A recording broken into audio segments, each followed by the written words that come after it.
আমাদের বাঙালি মেয়েদের বিয়েই বা হোক বা নিজের জন্মদিনই হোক বা ছেলের জন্মদিনই হোক বা বরের জন্মদিনই হোক, যাই হোক না কেন, কাজ তাদের পিছু ধারে না, কাজ তাদের করতেই হবে। তো জন্মদিনে সকালবেলায় প্রচুর কাজ ছিল, মানে ভেবেছিলাম যে কাজ কিছু করব না, তবুও মনে মনে হচ্ছিল যে আজকেই তো একটু যাই হোক, আমি রান্নার থেকে ছুটি পেয়েছি, মা রান্না করবে, সেই কারণের জন্যই ভাবলাম যে একটু টুকিটাকি কিছু কাজ সেরে রাখি, যেটা মানে রোজকার দিনে আর কি হয় না।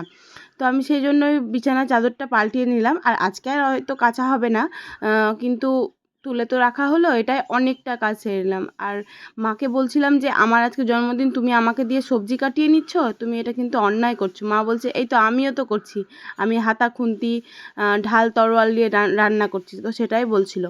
তো ছোটোবেলা থেকেই মানে প্রথম থেকেই আর কি আমার জন্মদিন একটু স্পেশালভাবেই পালন হতো। স্পেশালভাবে বলতে আমাদের বাঙালি ঘরোয়াভাবে যেটুকু হয়, রান্না বান্না করা, একটু কেক কাটা। কেক কাটাটাও হয়তো প্রচলন ছিল না আগে, কিন্তু যবের থেকে শুরু হয়েছে, মানে ট্রেন্ডিংয়ে এসেছে কেক কাটা, তবের থেকে হয়তো কেকও কাটতাম। কিন্তু এখন বড় হয়ে গেছি, তো এখন মাকে বলি, মানে শাশুড়ি মাকে বলি এখন আর করতে হবে না, এখন ছেলে বড় হয়েছে, ছেলের জন্মদিনটাই বেশি প্রেফার করি।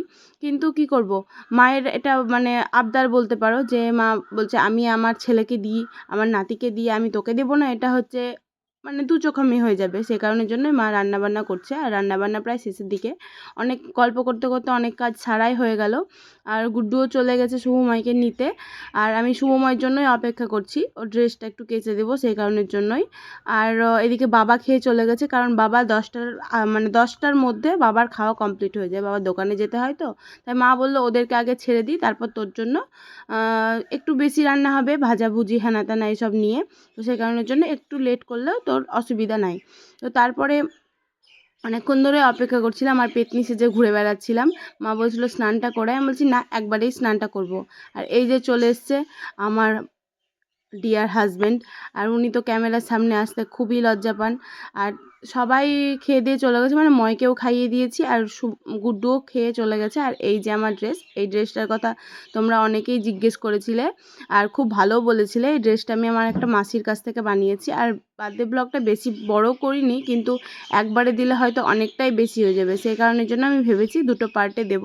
তো প্রথম পার্টের ভিডিওটুকু এইটুকুই ছিল, যে আমি রেডি হয়ে নিয়েছি। দেখা হচ্ছে নেক্সট পার্টে, ততক্ষণের জন্য সাথে থেকো, পাশে থেকো, বাই।